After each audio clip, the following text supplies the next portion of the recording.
The next question is, what are JavaScript closures? A JavaScript closure is an inner function that is created inside of another function. The closure automatically has access to its parent's variables and parameters. Now here is the interesting thing about JavaScript closures. If you make the parent function return a reference to the closure will still have access to its parent function's variables and parameters even after the parent function finishes running. This is interesting because usually when a function finishes executing, its local variables are no longer accessible. Let me demonstrate this. As you can see in the code, I have an inner function defined inside of a parent function.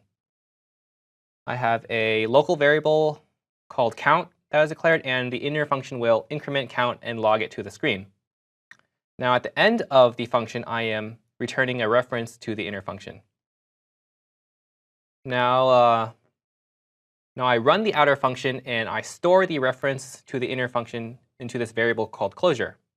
And then I add this closure variable that references the inner function as the event handler to a click event. So what happens when I click? Oh, stuff is happening.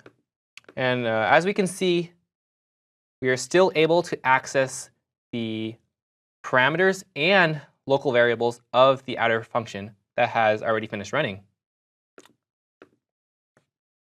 Now, why is this important?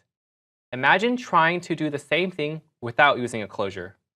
A common way is to use a global count variable and have a function increment the global variable. This method works, but it exposes the global variable to be modified by other methods in the program. Also, if you do this too many times, you may end up with a lot of global variables floating around in your code. Now with closures, an outer function can have private variables that can only be accessed through this closure. This method keeps your code from ending up with a lot of extra global variables.